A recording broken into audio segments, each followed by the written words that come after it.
What if I told you that America's most documented psychic Edgar Cayce gave a final warning before his death in 1945 that could change everything you think you know about consciousness, healing, and the future of humanity?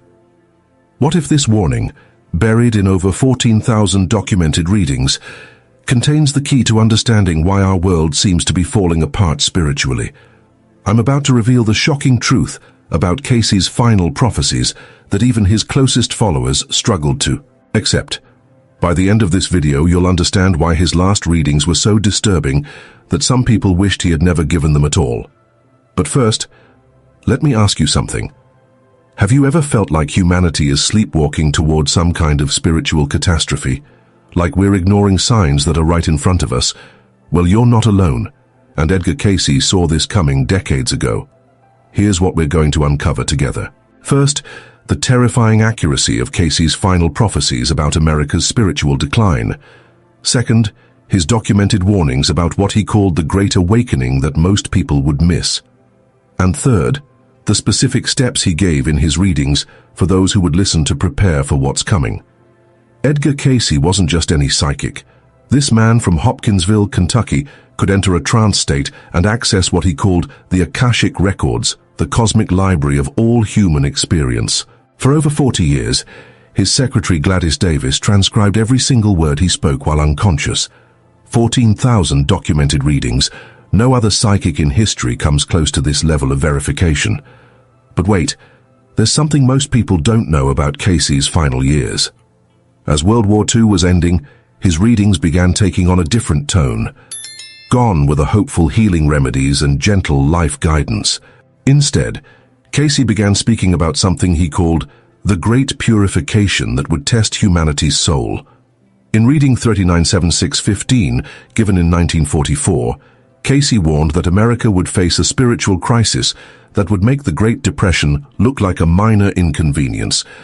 He said the real test wasn't going to be economic or political, but whether Americans could remember their connection to the divine source of all healing and wisdom. Think about that for a moment. This was a man who had spent decades helping thousands of people heal from impossible conditions through his psychic readings. Suddenly, he's talking about a spiritual emergency that would require something far beyond physical healing. Here's what Cayce revealed in reading 25468 that shocked even his stenographer. He said that by the early 21st century, humanity would develop incredible technological powers, but would simultaneously lose touch with the spiritual laws that govern true healing and consciousness. People would have access to more information than ever before, yet would be more confused about their life purpose than any generation in history. Does this sound familiar? We're living in exactly the time period Cayce was describing. We have smartphones that can access all human knowledge instantly, yet depression and anxiety rates are through the roof. We have medical technology that can perform miracles, yet people are sicker and more spiritually lost than ever. But here's where it gets really interesting. Cayce didn't just predict this spiritual crisis, he gave specific instructions for how to navigate it. In 3 minutes, I'm going to show you the reading that made Cayce's own family members question whether they wanted him to continue his psychic work. But first, let me tell you about Amy Kellerman from Virginia Beach. Amy was one of the last people to receive a life reading from Edgar Cayce before his death. She was a 28-year-old teacher who felt completely lost in life, despite having everything she thought she wanted. Her reading, number 20671, contained what many consider to be Cayce's clearest explanation of the spiritual awakening process. Cayce told Amy that she was living through what he called a soul initiation. He explained that certain souls had chosen to incarnate during this specific time period to help humanity remember its divine nature. But here's the catch. These souls would first have to go through their own dark night of the soul. Amy's reading revealed that she had lived previous lives in ancient Egypt and Atlantis, where she had been a temple healer. Her current life confusion wasn't a problem to be solved, but a spiritual awakening to be understood. Cayce told her that the skills she had developed in those ancient lifetimes were trying to emerge, but modern society had no framework for understanding them. This is exactly what Cayce warned about in his final prophecies. He said that thousands of advanced souls would incarnate in the late 20th and early 21st centuries, but most of them would feel like strangers in their own world. They would have memories of spiritual abilities they couldn't explain, and a deep knowing that something was terribly wrong with how humanity was living. Amy followed Cayce's guidance and eventually became one of the founding members of the Association for Research and Enlightenment in Virginia Beach. But her story illustrates something crucial about Cayce's final warning. Here's what changes everything about consciousness, according to Cayce's last readings. He said that the spiritual crisis humanity is facing isn't actually a crisis at all. It's a graduation exam. In reading 5749-14, Cayce explained that planet Earth is like a school for souls. Different time periods represent different grade levels. He said that we're currently transitioning from third grade to fourth grade consciousness, and like any major transition, it's causing chaos for those who aren't prepared. But wait, what exactly did Cayce mean by fourth grade consciousness? This is where his teachings get really profound. According to the readings, third grade consciousness is characterized by separation thinking. People see themselves as isolated individuals competing for limited resources. They believe in either-or thinking, good versus evil, us versus them.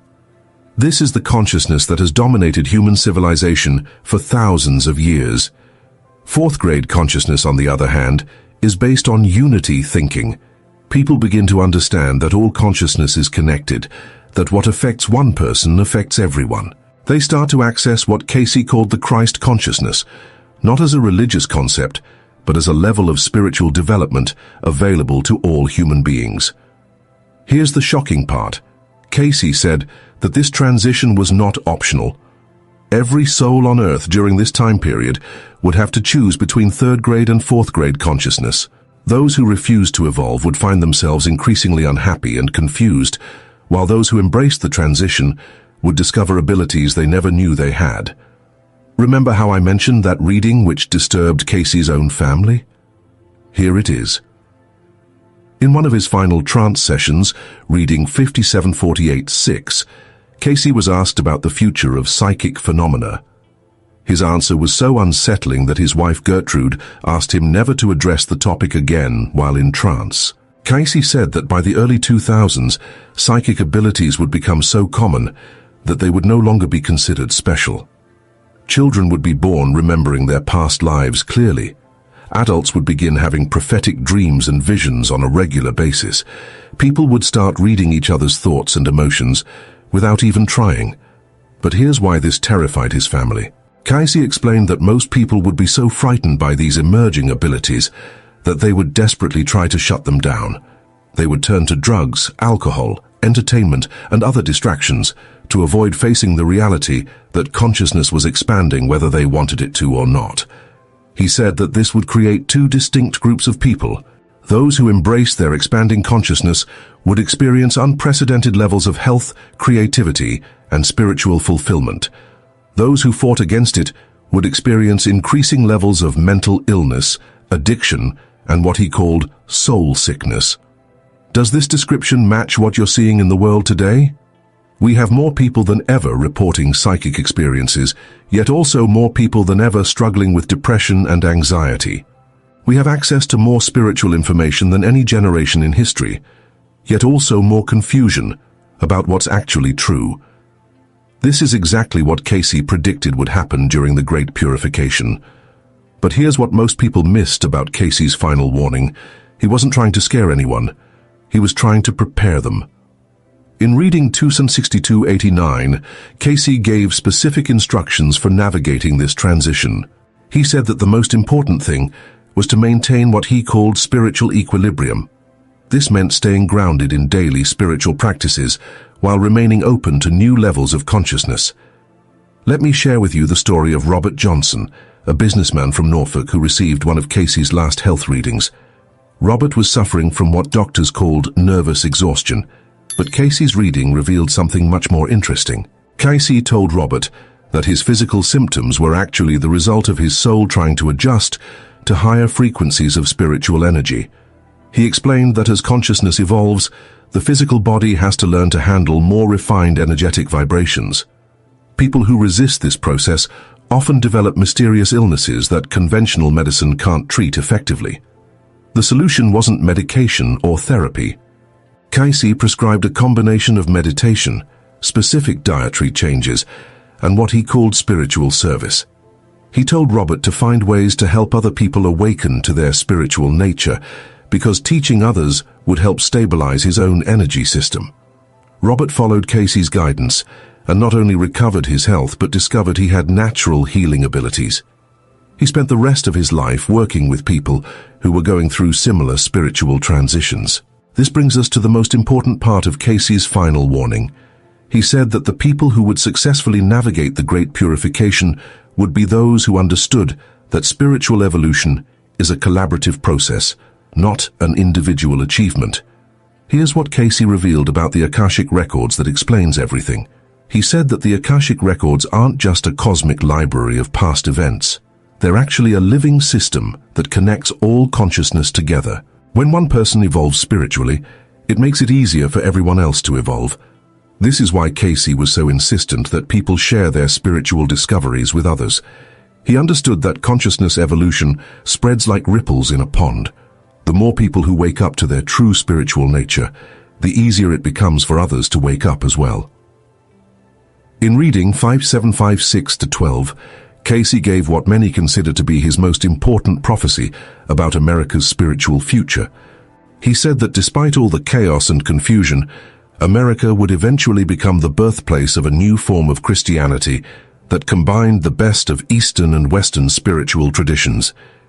He explained that this wouldn't happen through religious institutions, but through ordinary people who discovered their direct connection to divine consciousness. These people would demonstrate the reality of spiritual laws through their daily lives, healing others not through special techniques, but through the power of their awakened consciousness. But here's the catch.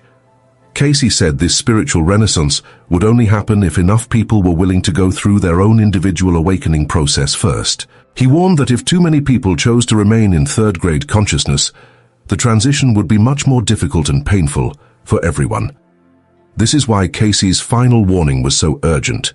He could see both potential futures, one where humanity embraced its spiritual evolution gracefully, and another where the resistance to change created unnecessary suffering. Now, let me tell you about the specific steps Cayce gave for preparing for this transition. These instructions, scattered throughout his final readings, form what some researchers call the Cayce Protocol for Spiritual Awakening. First, Cayce emphasized the importance of daily meditation, but not just any meditation. He specifically recommended what he called attunement meditation, which involves consciously connecting with what he called the creative forces of the universe.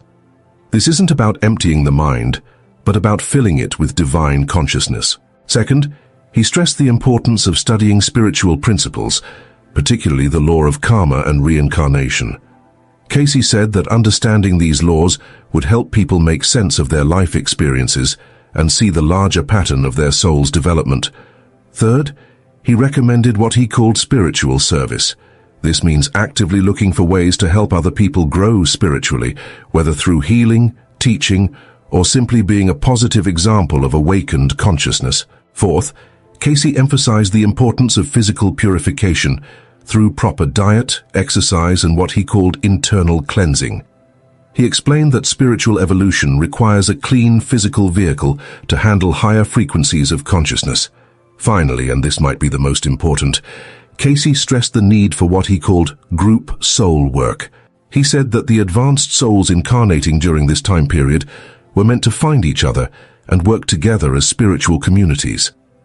Here's what's fascinating about this last point.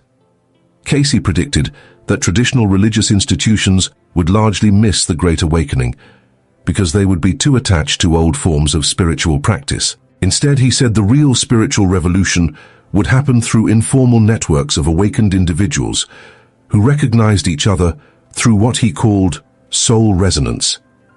Does this sound like what's happening today? We have millions of people who consider themselves spiritual but not religious.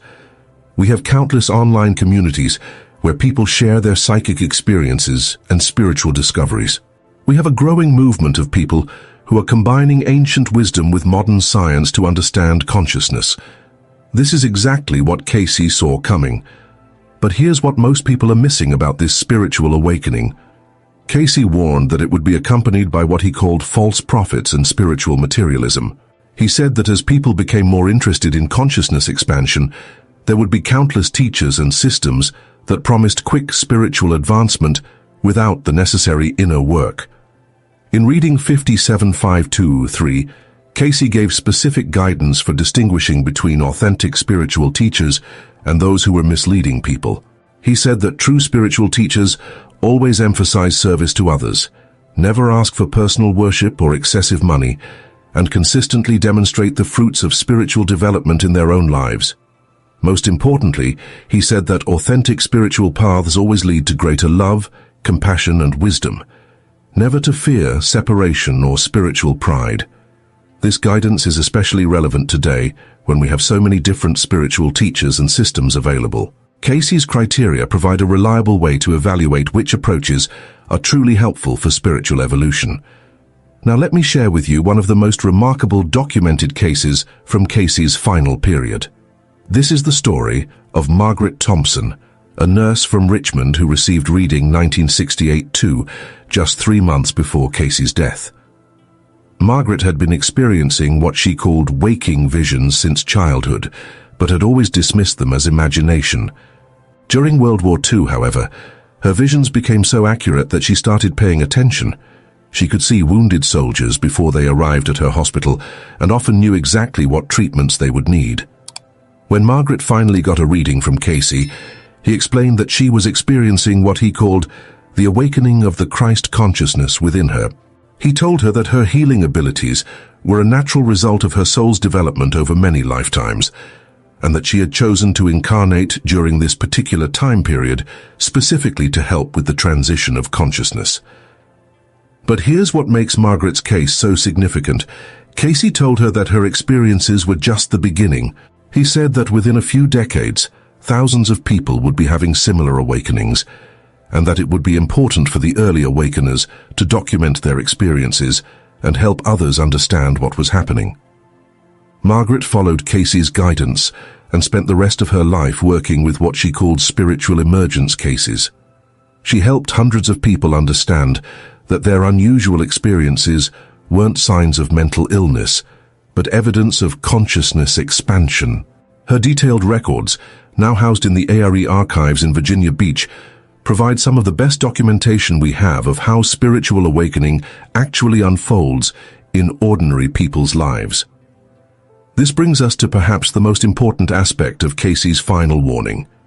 He said that the success of humanity's spiritual evolution would depend largely on how well the early awakeners supported each other and shared their experiences.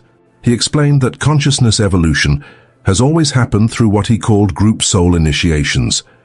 Small groups of people awaken first, then their expanded consciousness creates a field that makes it easier for others to awaken. This process continues until a critical mass is reached and the new level of consciousness becomes available to everyone. Cayce said that we're currently in the early stages of this process. The people who are having spontaneous spiritual experiences, unusual dreams, or feelings of cosmic consciousness are the advanced team for humanity's next evolutionary step. But here's the challenge. Many of these early awakeners feel isolated and confused because mainstream society doesn't have a framework for understanding their experiences. This is exactly what Cayce predicted would happen. In reading 5749-16, he gave specific guidance for how awakening souls could find each other and provide mutual support. He said to look for people who demonstrated what he called the fruits of the Spirit: love, joy, peace, patience, kindness, goodness, faithfulness, gentleness, and self-control. He also said that awakening souls would recognize each other through what he called soul resonance. When two people who are spiritually evolving meet, they experience an immediate sense of recognition and understanding, even if they've never met before. This is why Cayce emphasized the importance of community so strongly in his final readings. He understood that spiritual evolution is ultimately a collective process, not an individual achievement. Now, here's what Cayce said about the timeline for this great awakening. In reading 1602-3, he predicted that the transition period would last approximately 30 years, beginning in the 1990s and culminating in the 2020s. He said that during this time, there would be increasing numbers of people experiencing spontaneous spiritual awakenings, but also increasing resistance from those who wanted to maintain the old consciousness. This would create what he called a polarization of consciousness, where people would be drawn to either love-based or fear-based ways of living. Does this description match what you're observing in the world today? We seem to be living through exactly the kind of consciousness polarization Cayce predicted. But here's the hopeful part of his prophecy. Cayce said that despite the apparent chaos, the outcome was ultimately positive. He explained that consciousness evolution is like childbirth, intense and sometimes painful, but leading to new life. He predicted that by the mid-2020s, enough people would have completed their individual awakening process that a new form of civilization would begin to emerge. This wouldn't happen through political or social revolution, but through the natural expression of evolved consciousness in daily life. People would begin living from what Cayce called the law of love rather than the law of fear. Communities would form around shared spiritual values rather than economic or political interests. Healing would become a natural part of daily life as people learn to work with spiritual energy. Most importantly, Cayce said that the artificial separation between science and spirituality would dissolve as researchers discovered the consciousness principles that govern all manifestation. This is already beginning to happen. We have quantum physicists talking about consciousness as a fundamental force in the universe. We have medical researchers studying the effects of prayer and meditation on healing. We have psychologists exploring the reality of past life memories and near-death experiences. All of this was predicted in Cayce's final readings. But here's what Cayce emphasized most strongly in his last prophecies. He said that the Great Awakening wouldn't happen automatically. It would require conscious participation from those who understood what was occurring. In reading 3976-29, his final discourse on world conditions, Cayce explained that humanity was at a crucial choice point. The tools for spiritual evolution were available, but people would have to choose to use them. He said that each person who committed to their own spiritual development was literally helping to birth a new world. But he also warned that those who chose to remain unconscious would find life increasingly difficult as the old consciousness patterns stopped working. This is why Cayce's final warning was so urgent. He could see that humanity was approaching what he called the point of no return. After a certain point, the momentum of consciousness evolution would become irreversible, and those who hadn't prepared would be left behind. But what did Cayce mean by being left behind? This is one of the most misunderstood aspects of his prophecies. Cayce didn't believe in punishment or damnation. He taught that every soul eventually evolves to higher consciousness, but not necessarily in the same lifetime or on the same planet. He said that souls who weren't ready for fourth-grade consciousness would simply continue their education elsewhere, in environments more suited to their current level of development. This is actually a very compassionate vision. Nobody is lost or condemned. Everyone continues to evolve at their own pace. But the Earth itself is graduating to a higher level of consciousness, and only souls who are ready for that level will be able to remain here. In his final personal reading, 294-212, Cayce addressed his own role in this great transition. He said that his 40 years of psychic readings had been preparation for what he called the real work, which was helping people understand the spiritual laws that govern consciousness evolution. He explained that the thousands of documented readings weren't just individual guidance sessions. They were actually a comprehensive textbook for spiritual development designed to help humanity navigate the transition to higher consciousness. This is why the ARE continues to study and preserve Cayce's readings. They represent one of the most complete maps we have for understanding how consciousness actually evolves.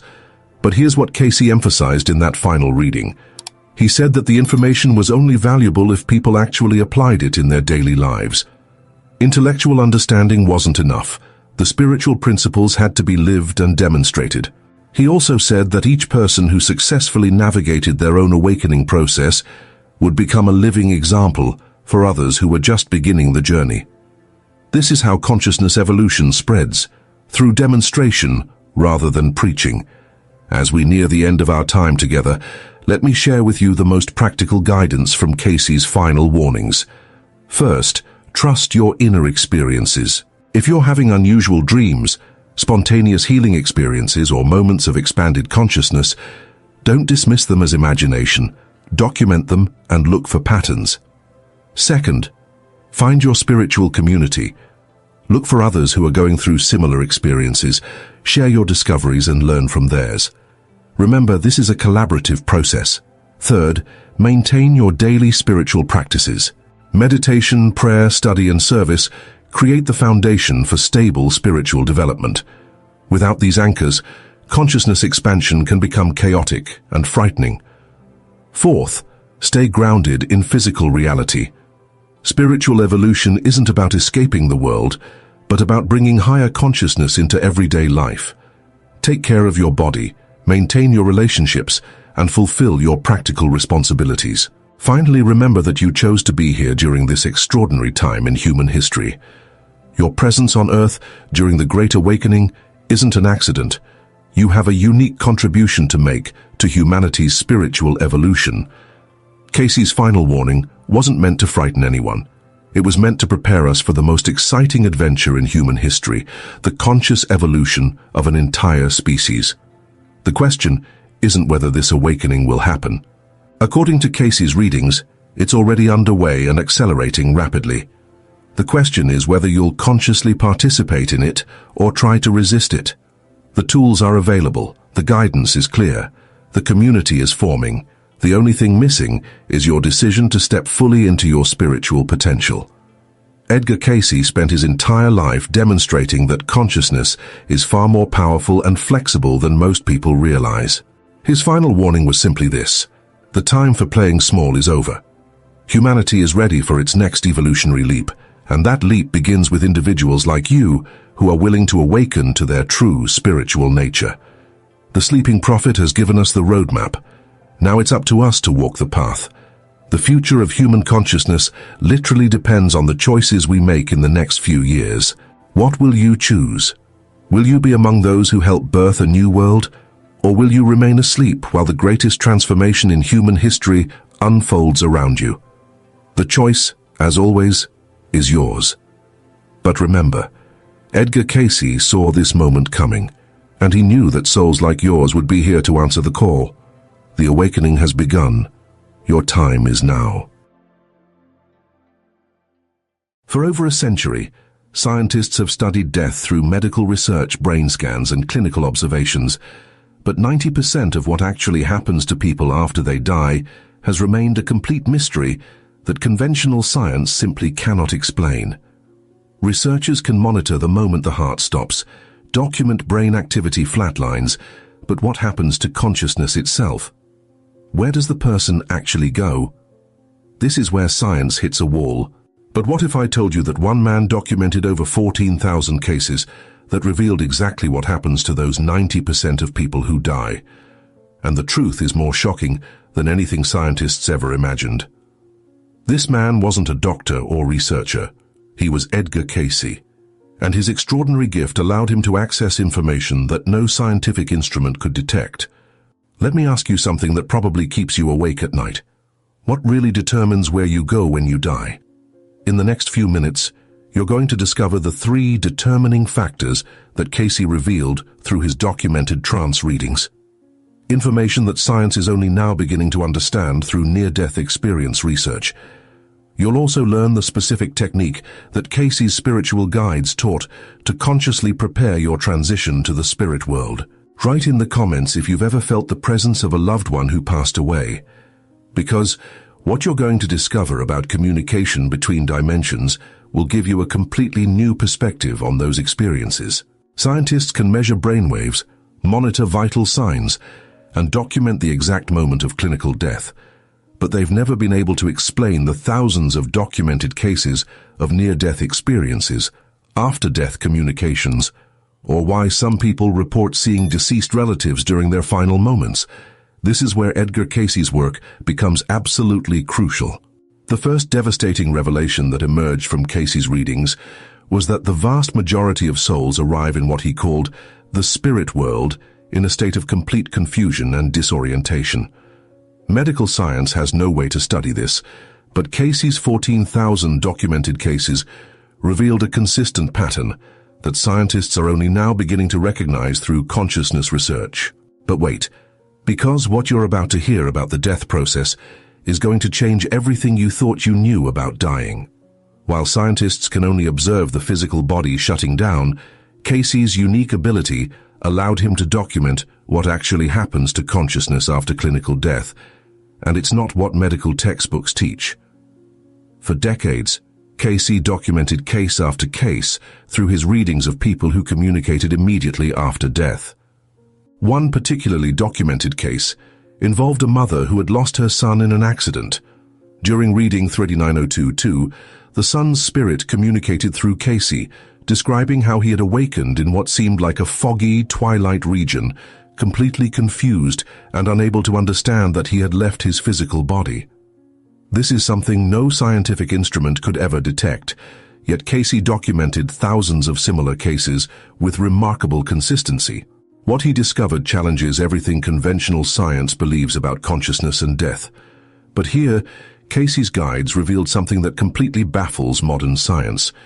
These regions where souls become trapped aren't places of punishment, but dimensions of stagnation, where consciousness remains imprisoned by its own limiting beliefs and material attachments. Science has no framework to understand this, but quantum physics is beginning to explore how consciousness might exist independently of the brain. In 3 minutes, I'm going to show you the specific case that Cayce documented in reading 2391 about a successful businessman who, after clinical death, remained for what seemed like decades trying to continue managing his businesses from the spirit dimension, completely unaware that his physical body had died. Medical science would classify this as impossible, yet Cayce documented hundreds of similar cases. Have you ever experienced that feeling that someone who passed away is trying to communicate with you? What you're going to discover about psychic communication is going to surprise you completely. Cayce revealed in reading 5756-4 that spirits who remain in the lower astral planes maintain such a strong vibrational connection with the physical world that they often continue interfering in the lives of their incarnate family members without even realizing their new condition. In reading 1472-1, Cayce described the case of a woman who, after dying, spent years trying to continue caring for her home and children, creating disturbances that manifested as recurring illnesses, nightmares, and strange presence sensations. But wait, because here comes the most shocking part. Cayce's guides revealed that there exists a specific technique that can prepare any person for a conscious transition to the spirit world. This technique involves 3 fundamental elements, but first you need to understand why spiritual knowledge alone isn't enough to avoid the lower astral planes. During reading 26289, Cayce's guides explained that many people study spiritual concepts intellectually, but don't perform the necessary inner transformation. These people, despite possessing theoretical knowledge about reincarnation and spiritual evolution, can still find themselves in the lower astral regions after death. During a memorable reading, Cayce's guides explained that intellectual knowledge without corresponding moral transformation is like having a detailed map of a territory, but lacking the discipline necessary to walk the path. The spirits who arrive in the lower astral planes aren't necessarily evil, but primarily ignorant about the spiritual laws that govern life in both dimensions. Here, I'm going to tell you about the case that changed an entire family's perspective on psychic communication. In Virginia Beach, a woman sought Edgar Cayce because her husband, who had died 6 months earlier, was constantly manifesting in her house, causing disturbances. During reading 3976-8, the spirit communicated through Cayce, revealing that he didn't know he had died, and continued trying to live his daily routine. The most shocking part of this case was the detailed description the spirit gave of his confusion. He related that he saw his wife crying constantly, that he noticed people didn't respond when he spoke, but he didn't understand why.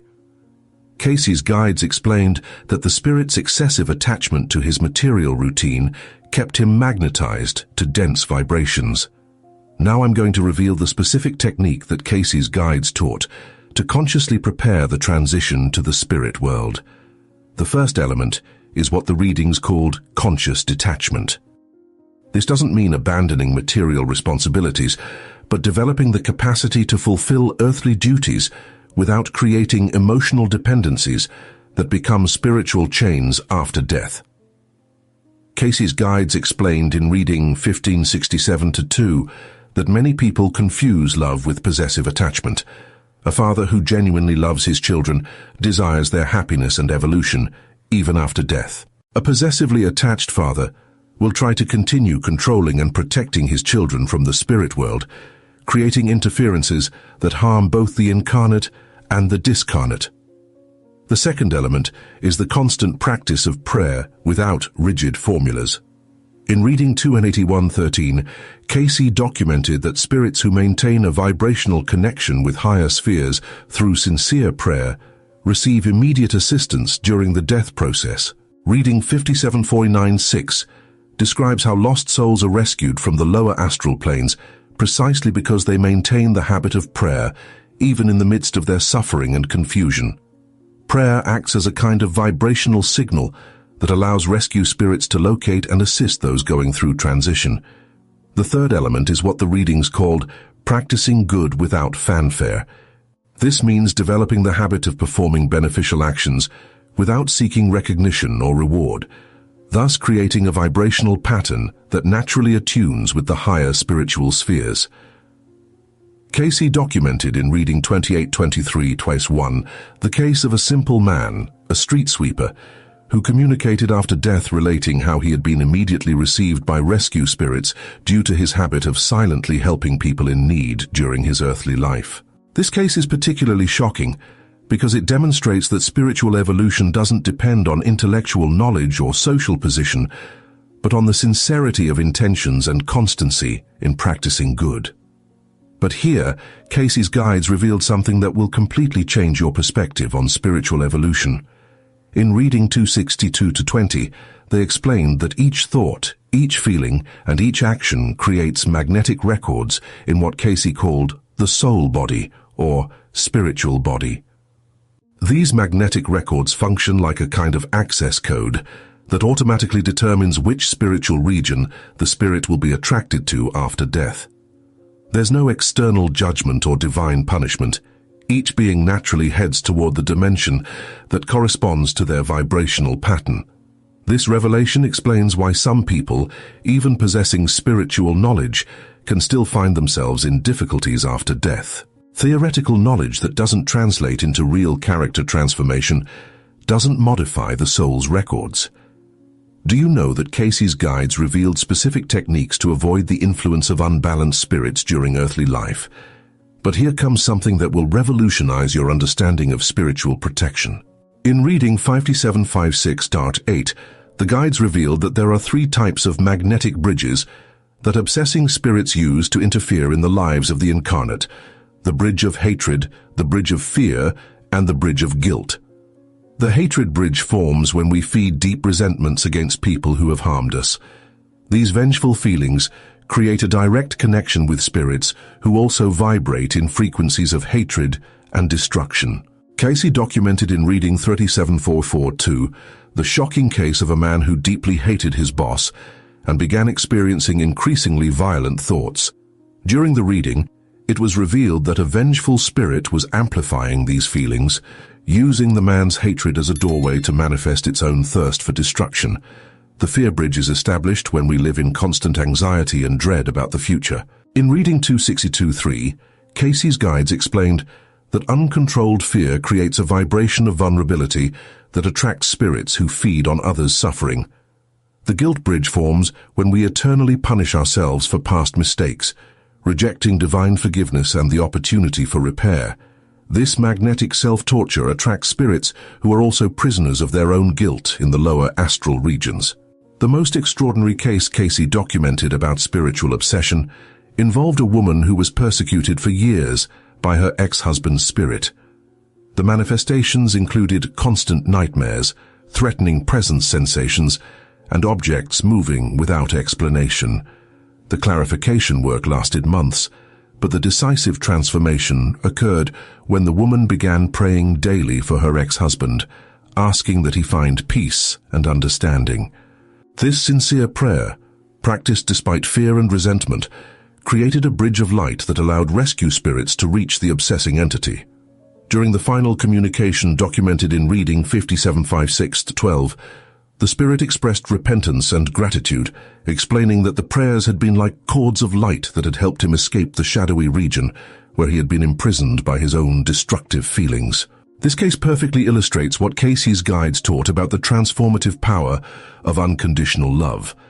But here comes a revelation that will profoundly impact you about the nature of time in the spirit world. In reading 5749-14, Cayce's guides explained that a spirit can remain in a state of stagnation for decades or centuries, according to earthly time, but subjectively experiencing a kind of eternal present, filled with the same obsessions that dominated them in life. Have you ever experienced that sensation that time stops when you're extremely worried or anxious? Cayce's guides revealed that this human experience is a small sample of what spirits stagnated in the lower astral planes experience. The most powerful technique that Cayce's guides taught is called living as if eternal, acting as if temporary.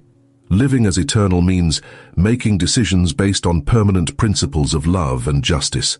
Acting as temporary means recognizing that each opportunity to serve may be the last in this incarnation. This perspective creates a healthy spiritual urgency that motivates constructive action without generating destructive anxiety. But here, Cayce's guides revealed something extraordinary about daily preparation for death.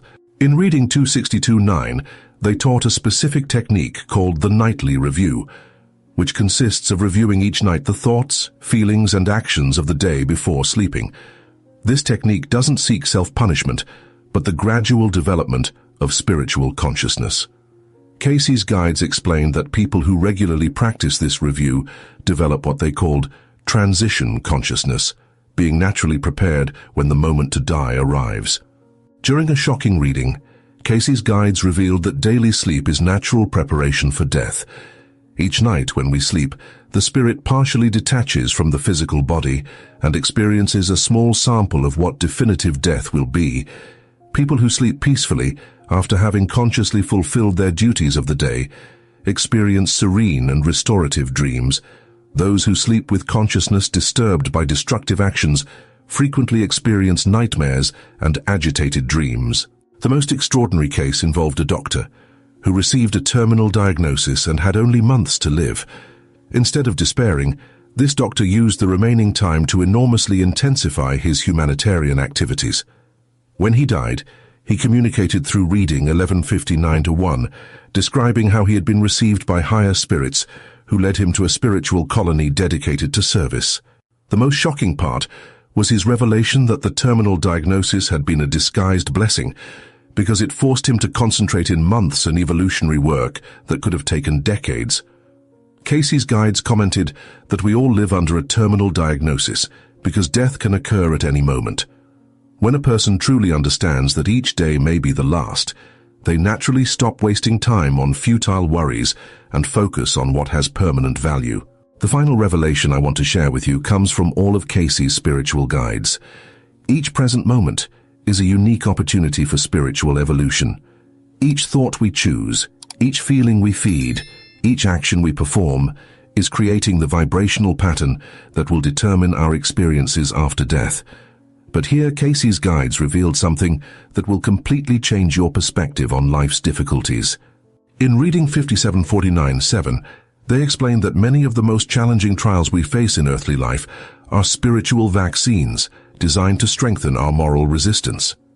Just as physical vaccines introduce small doses of disease to strengthen the immune system, the controlled difficulties of earthly life allow us to develop virtues that will protect us against greater temptations in the spirit world. Cayce documented in reading 1772 the case of a spirit who had been extremely wealthy during his incarnation, but had never faced financial difficulties. When he died and arrived in the spirit world, where material possessions don't exist, he experienced such an intense shock that he remained for years in a state of depression and disorientation. In contrast, he also documented the case of a spirit who had gone through multiple financial crises during his earthly life, but had learned to find peace and contentment regardless of external circumstances. This spirit made the transition to the spirit world with extraordinary ease because he had already developed the capacity to be happy without depending on material possessions. This revelation explains why Cayce's guides always taught that we should be grateful for both the joys and difficulties of earthly life. Both are opportunities for spiritual growth, each contributing uniquely to our preparation for eternal life. The final technique is life as constant preparation, consciously maintaining during normal daily activities the question, how can I use this situation to evolve spiritually? This question, sincerely formulated in each circumstance, gradually transforms the entire life experience.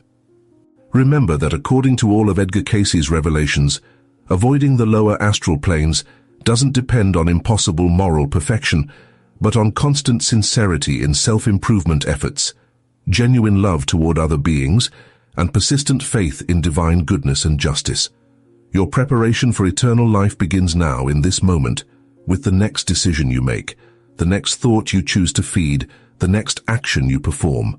The spiritual guides await you on the other side, ready to assist you in your transition when the appropriate moment arrives. But the most important preparation must be done by you now, while you have the blessing of being incarnate in this world of evolutionary opportunities. Death isn't the end of anything, but the beginning of a new stage of eternal existence. Prepare consciously for this transition. Live each day as if it were the last in this dimension, but also as if it were the first of your eternal existence.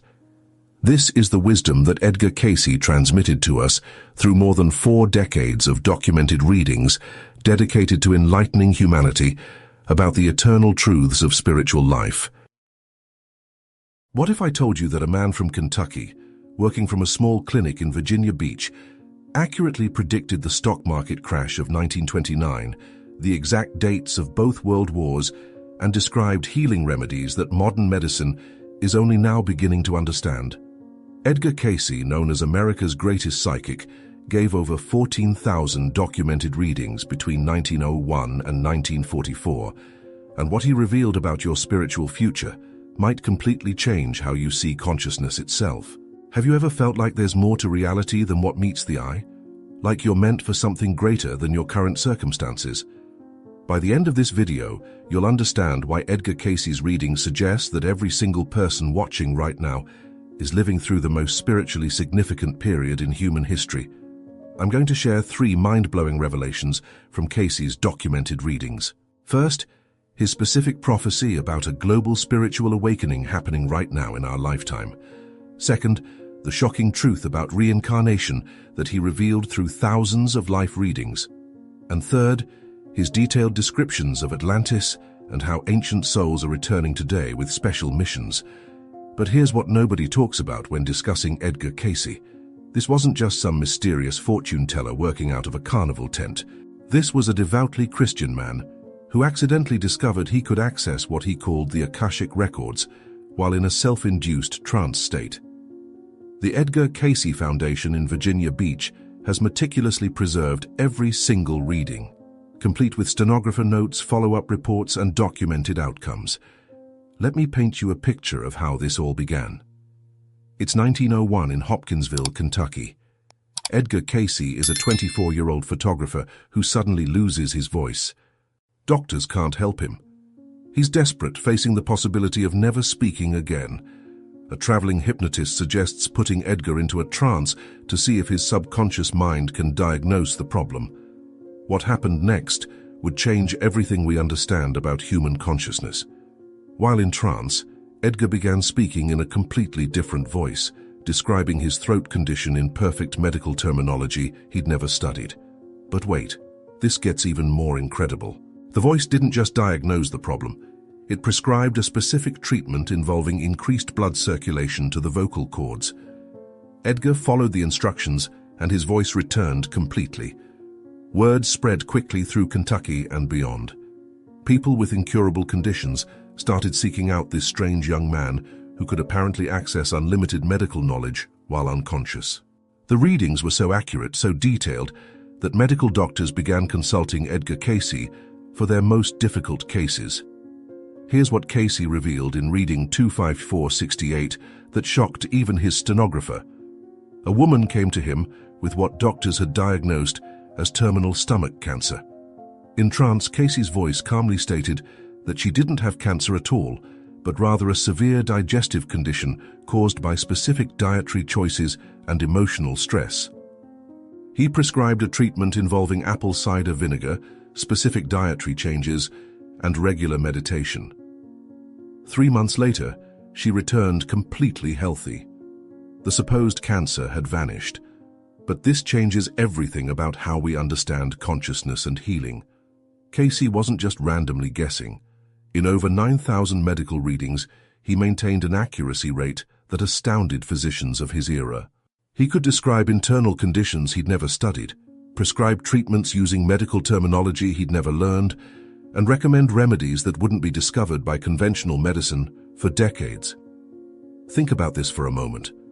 If one man could access this kind of unlimited information while in an altered state of consciousness, what does that tell us about the nature of reality itself? In 3 minutes, I'm going to show you the reading that made Edgar Cayce himself question everything he thought he knew about life and death. But first, let me share something that will make you rethink your entire spiritual journey. Cayce didn't just do medical readings. Starting in 1923, he began giving what he called life readings, where he would describe people's past incarnations and explain how previous lives were affecting their current circumstances. These weren't vague generalizations. These were specific, detailed accounts of historical periods, geographic locations, and life circumstances that could be verified. Consider Life Reading 2067-1, given to a young man suffering from unexplained phobias and relationship difficulties. While in trance, Cayce described this man's previous incarnation as a Roman soldier who had participated in the persecution of early Christians. The reading explained that his current fears and guilt stemmed from karmic memory of those actions and provided specific guidance for healing these ancient wounds through service to others and meditation practices. The man followed Cayce's suggestions, and within a year reported that his phobias had completely disappeared and his relationships had transformed. But wait, here's where this gets absolutely mind-blowing. Cayce gave similar readings to thousands of people, and patterns began emerging that revealed something extraordinary about human consciousness and reincarnation. He consistently described souls reincarnating in groups, working out karma together across multiple lifetimes. He explained how talents, fears, relationships, and even physical conditions often stemmed from experiences in previous incarnations. This wasn't just abstract philosophy. These readings provided practical guidance that people could use to understand and transform their current life circumstances. Now you might be thinking, how could a simple photographer from Kentucky access this kind of information? Cayce himself struggled with this question his entire life. He was a devout Christian who taught Sunday school and initially worried that his psychic abilities might be inconsistent with his faith. Here's what changed his perspective forever. In Reading 254-87, someone asked Cayce directly about the source of his information. The sleeping prophet, as he came to be known, explained that he was accessing what he called the Akashic records, described as a cosmic library containing the complete history of every soul's journey through time. Think of it like a universal database of consciousness, where every thought, action, and experience is permanently recorded. But this revelation opened up an even more incredible possibility. If Edgar Cayce could access these records, what about other people? What about you? Cayce consistently taught that psychic abilities weren't unique gifts given to special individuals. Instead, he explained that every person has the potential to develop intuitive abilities and access higher levels of consciousness. The difference is simply a matter of spiritual development and attunement. In just a moment, I'm going to reveal Cayce's most shocking prophecy about spiritual awakening in our current time period. But first, let me share a story that demonstrates the incredible accuracy of his predictions. It's 1925, and America is experiencing unprecedented economic prosperity. The stock market is soaring, and most financial experts are predicting continued growth. But in Reading 195-54, Edgar Cayce saw something completely different. He predicted a severe economic collapse that would begin in late 1929 and continue for several years. The reading was so specific that it warned against speculation in stocks and recommended investing in conservative securities instead. People who followed this guidance avoided the devastating losses of the Great Depression. But Cayce's prophecies went far beyond economic predictions. In the 1930s and early 1940s, he accurately predicted the beginning and end dates of World War II, described the alliance between America and Russia against Germany, and even predicted the development of atomic weapons. Here's what makes these prophecies absolutely incredible. Cayce wasn't making educated guesses based on current events. He was accessing information about future possibilities and probabilities through the same source that provided his medical and life readings. But wait, there's something even more extraordinary about Cayce's predictions. Starting in the 1930s, his readings began describing a coming period of global spiritual awakening that would begin in the late 20th century and accelerate dramatically in the early 21st century. Does this time frame sound familiar? In reading 16023, given in 1939, Cayce described a time when the Earth and its peoples would experience a new understanding of spiritual principles. He predicted that ancient wisdom would be rediscovered, that healing methods combining physical and spiritual approaches would become mainstream, and that people around the world would begin developing psychic and intuitive abilities. Think about what's happened in America and around the world since the 1960s. The explosion of interest in meditation, alternative healing methods, past life regression, energy work, and spiritual consciousness. The integration of Eastern spiritual practices with Western psychology and medicine. The growing acceptance of intuitive and psychic phenomena. Cayce saw all of this coming decades before it began manifesting. But here's the part that will absolutely shock you about what's happening right now. In reading 1152-11, Cayce described this current period as a time when Atlantean souls would return to Earth in large numbers. Now, before you dismiss this as fantasy, let me explain what his readings revealed about Atlantis and why this matters for your spiritual journey today. Through hundreds of readings, Cayce described Atlantis not as a mythical civilization, but as an actual advanced society that existed for thousands of years before being destroyed by catastrophic earth changes around 10,000 BC. But here's what makes this relevant to you personally. According to Cayce's readings, many souls who lived during the final period of Atlantis are reincarnating now, drawn back to Earth during this time of technological advancement and spiritual awakening. These souls carry both incredible creative potential and deep karmic responsibility for learning to use power and technology wisely. Does this resonate with you? Do you feel drawn to advanced technology, healing methods, or spiritual practices? Do you sometimes feel like you don't quite belong in this time period, or like you're here for some special purpose you can't quite identify? Cayce suggested that many people experiencing these feelings might be Atlantean souls returning to help humanity navigate the same challenges that once destroyed their previous civilization. But this brings us to the most important prophecy Edgar Cayce ever gave about our current time period.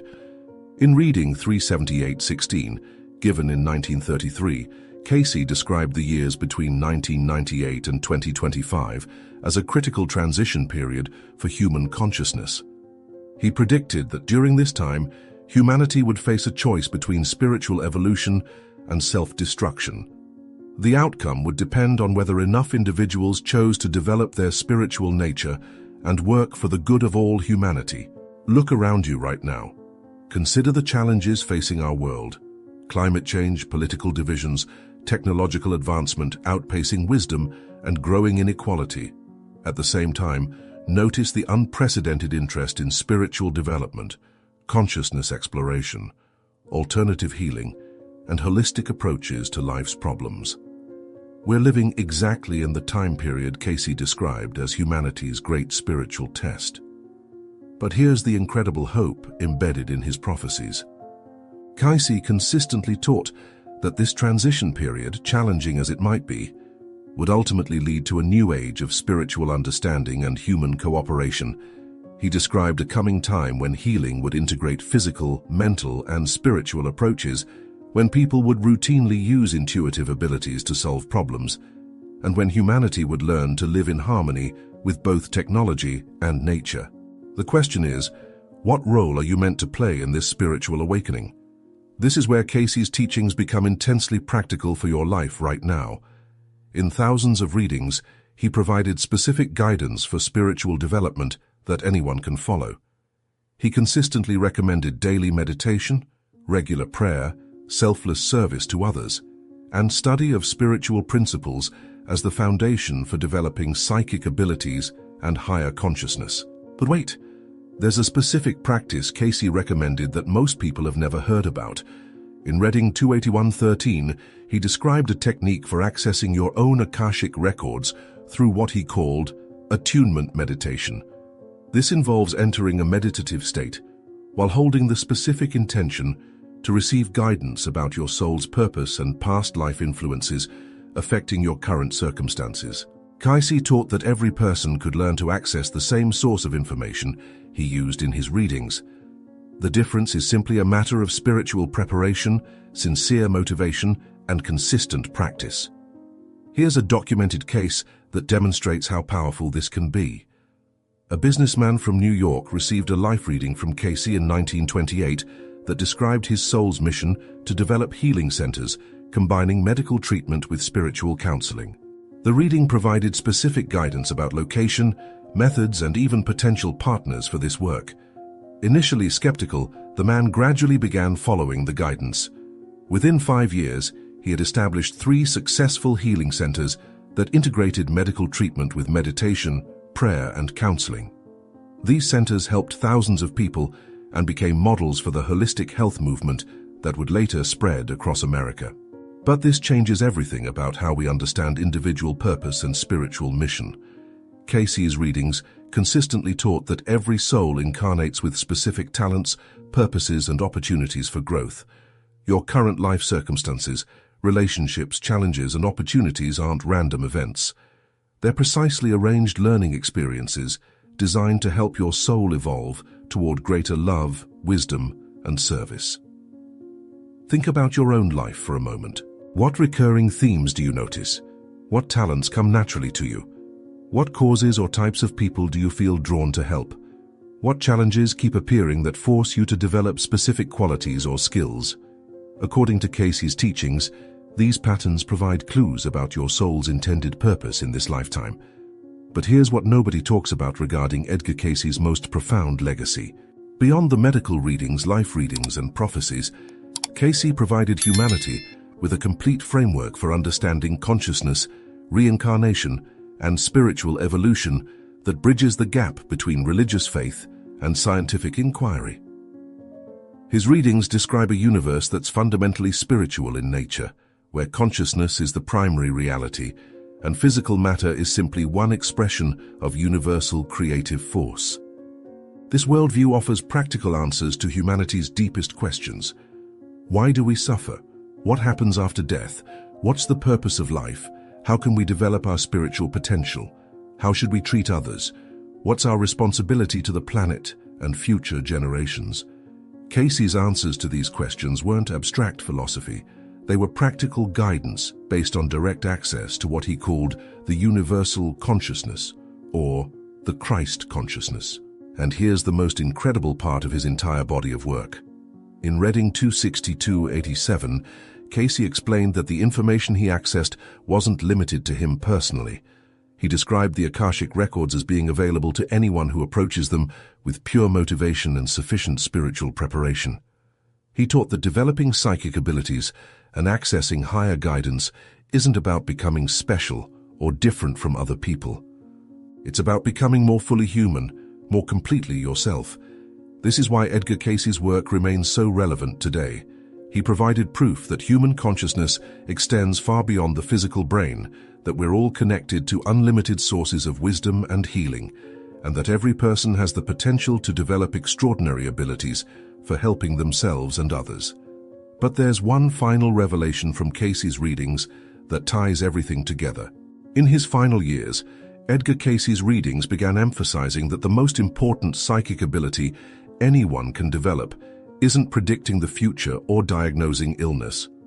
The most important ability is learning to consistently express love, compassion, and service in daily life. Reading 254-109 states it clearly. The greatest psychic ability is to be able to love your fellow man. This wasn't just spiritual sentiment. Cayce taught that love is literally the creative force of the universe, and that developing our capacity to love others is the ultimate purpose of all spiritual evolution. Think about the implications of this teaching for your life right now. Every interaction you have, every choice you make, every challenge you face is an opportunity to express more love, develop greater wisdom, or provide more genuine service to others. According to Edgar Cayce's readings, this is why you're here during this critical time in human history. Not to be perfect, not to have special powers, but to contribute your unique gifts toward humanity's spiritual awakening through practical expressions of love and service. The sleeping prophet left us more than 14,000 documented readings, but his most important message can be summarized in a single sentence. You are a spiritual being having a human experience, and your purpose is to awaken to your divine nature while helping others do the same. As we face the challenges and opportunities of our current time, Edgar Cayce's work reminds us that we're not victims of circumstance or powerless observers of world events. We're spiritual beings with unlimited potential for growth, healing, and positive contribution to human consciousness. The future Edgar Cayce saw in 1944 is unfolding right now, and you're not just witnessing it, you're actively participating in humanity's greatest spiritual adventure. The question isn't whether you have psychic abilities or special gifts. The question is, how will you use the consciousness, love, and wisdom you already possess to help create the better world that Edgar Cayce knew was possible? Every documented reading, every verified prophecy, every miraculous healing in Edgar Cayce's legacy points to the same truth. Consciousness is unlimited, love is the creative force of existence, and every person alive today has the potential to access wisdom and abilities that can transform both their personal life and contribute to humanity's spiritual evolution. The sleeping prophet awakened us to possibilities we're still discovering. Now it's time for each of us to awaken to our own unlimited potential for love, service, and spiritual growth. The future he saw depends on the choices we make today.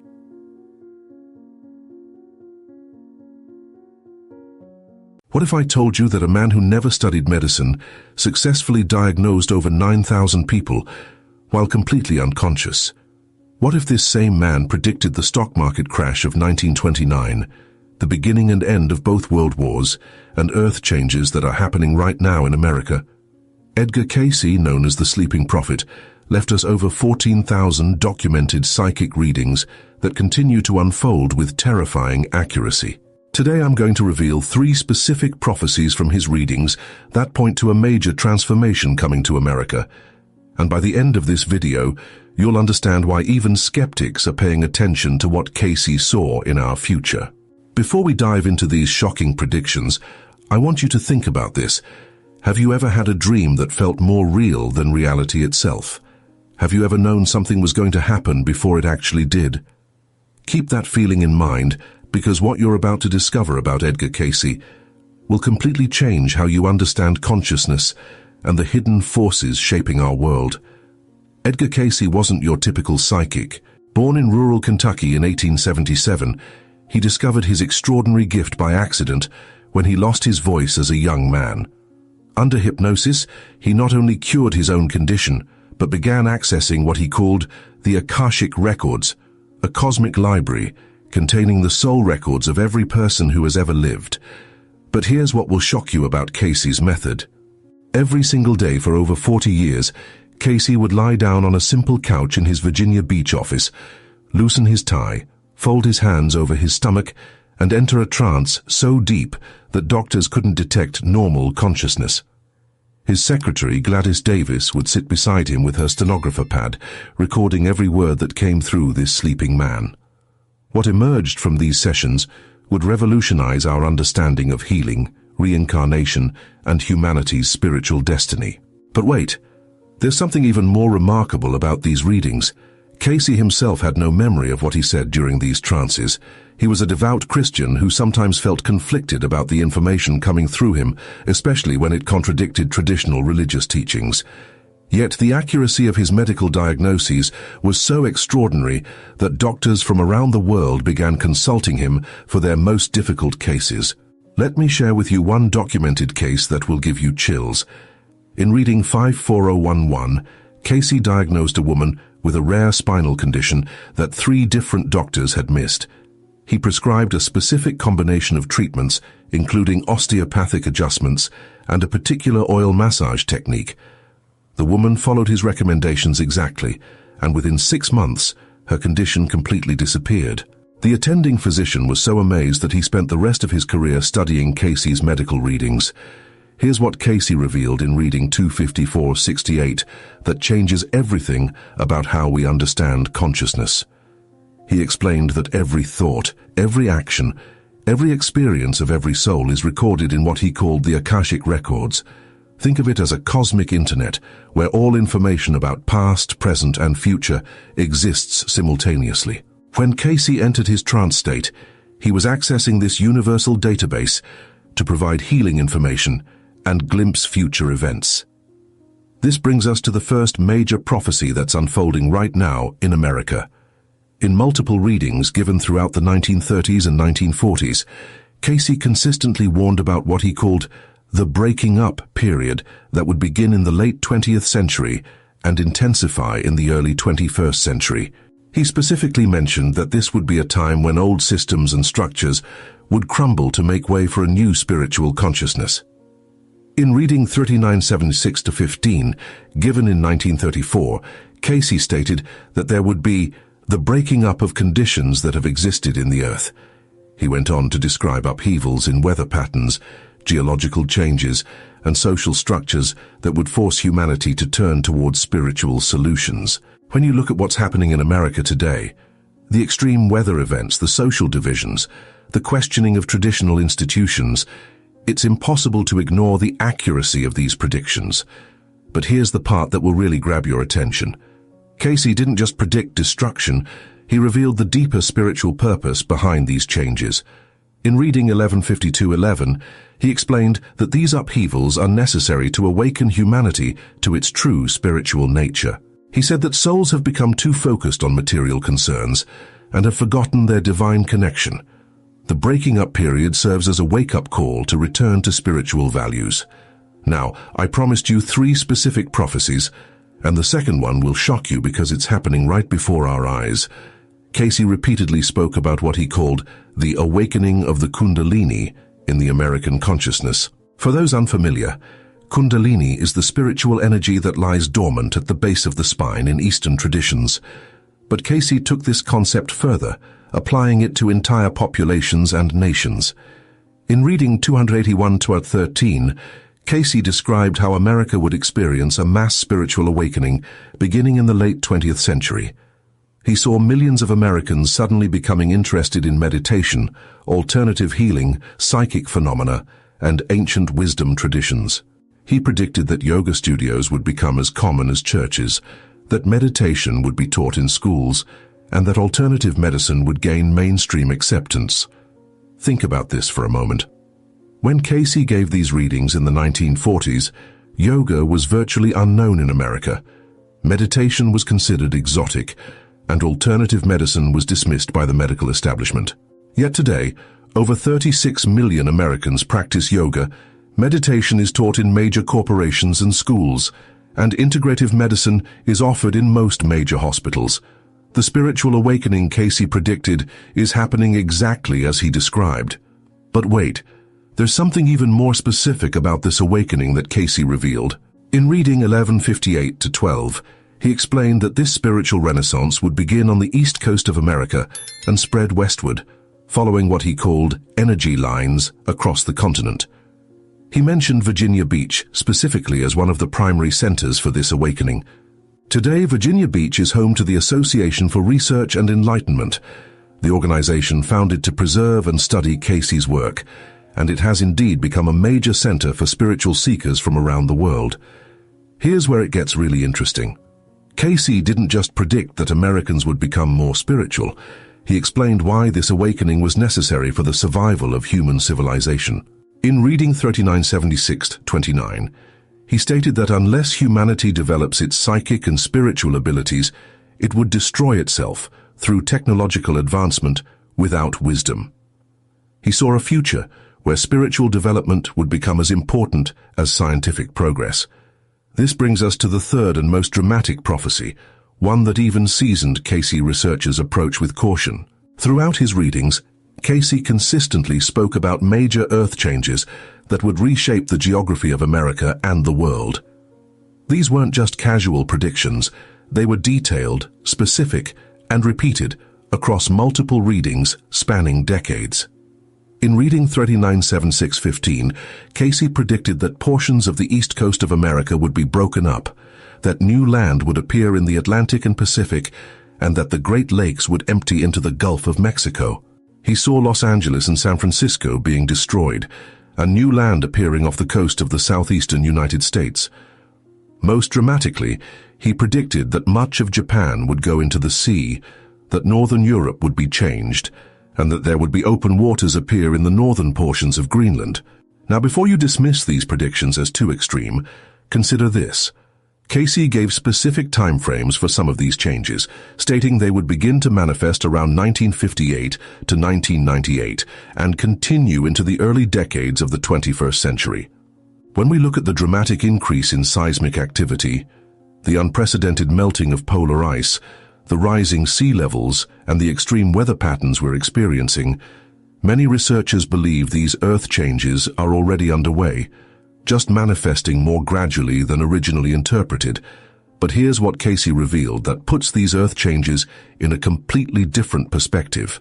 In reading 826-8, he explained that these geological shifts are not random natural disasters, but are actually the Earth's response to humanity's collective consciousness. He stated that the Earth is a living entity with its own spiritual purpose, and when human consciousness becomes too negative or destructive, the Earth responds by purifying itself through natural catastrophes. This concept might sound far-fetched, but modern science is beginning to recognize what indigenous cultures have always known, that human consciousness and the Earth's electromagnetic field are intimately connected. Research at the HeartMath Institute has shown that collective human emotions can actually affect the Earth's magnetic field. When Cayce spoke about the connection between consciousness and Earth changes over 80 years ago, he was describing principles that quantum physics is only now beginning to understand. Here's something that will give you hope about these predictions. Cayce consistently taught that these Earth changes were not inevitable. They were probable outcomes based on humanity's collective choices.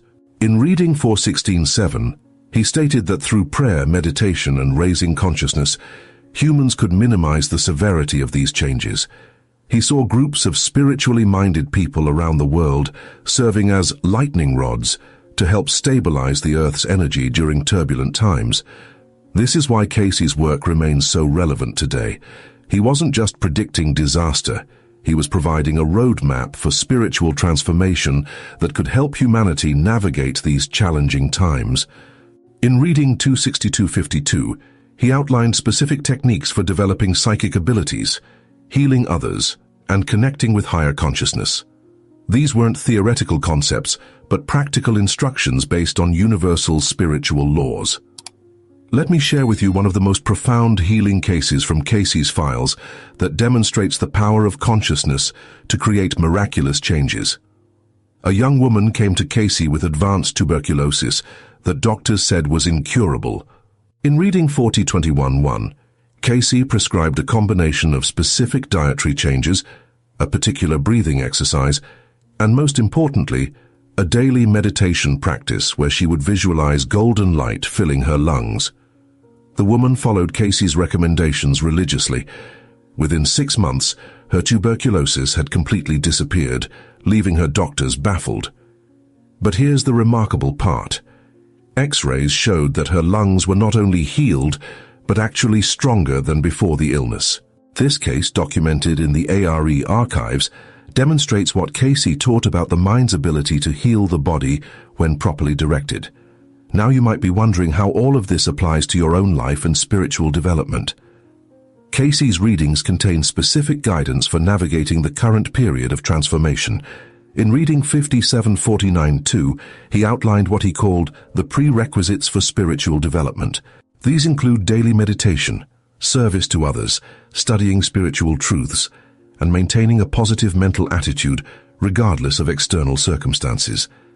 But here's something Cayce revealed that most people don't realize about spiritual development. In reading 281-4, he explained that every soul chooses to incarnate during this particular time period because it offers unprecedented opportunities for spiritual growth. He stated that the challenges we're facing as a society are actually catalysts for rapid spiritual evolution, allowing souls to advance in one lifetime what might normally take several incarnations. This brings us to one of Cayce's most encouraging prophecies about America's spiritual destiny. In reading 3976-19, he saw America playing a crucial role in ushering in what he called the new age of spiritual consciousness. He predicted that America would become a beacon of light for the world, demonstrating how material progress and spiritual development can work together harmoniously. Cayce described this new consciousness as one where psychic abilities would be as natural as physical senses, where healing would combine medical science with spiritual energy, and where people would understand their connection to the universal consciousness. He saw educational systems teaching meditation alongside mathematics, hospitals using prayer alongside surgery, and governments making decisions based on spiritual principles as well as practical considerations. But perhaps the most remarkable aspect of Cayce's prophecies is how they provide hope during what appears to be a time of crisis. In reading 16023, he explained that what looks like destruction is actually reconstruction, what appears to be ending is actually beginning. He taught that humanity is not approaching the end of the world, but the end of one phase of consciousness and the beginning of another. For those of you who feel called to participate in this spiritual transformation, Cayce provided specific guidance in reading 254-87. He recommended finding others who share your spiritual interests, forming study groups to explore these deeper truths, and, most importantly, putting these principles into practice in your daily life.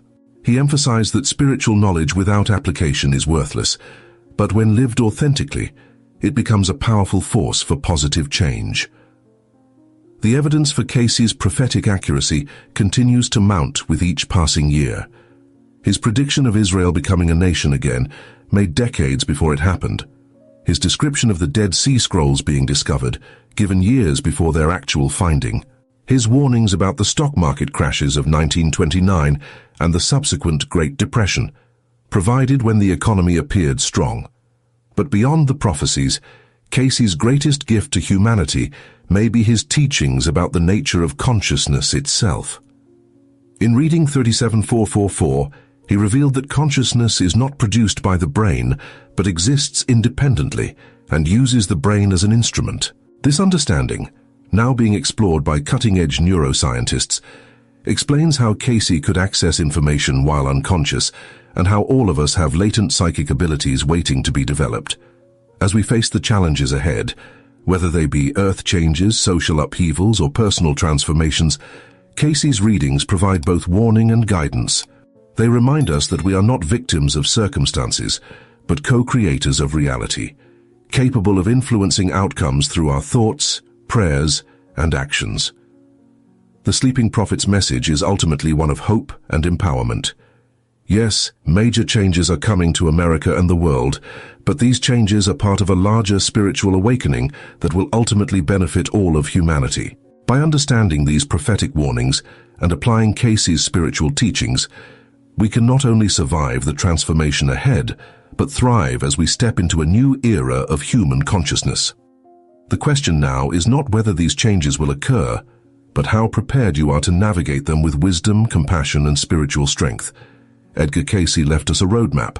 Now it's up to each of us to follow it.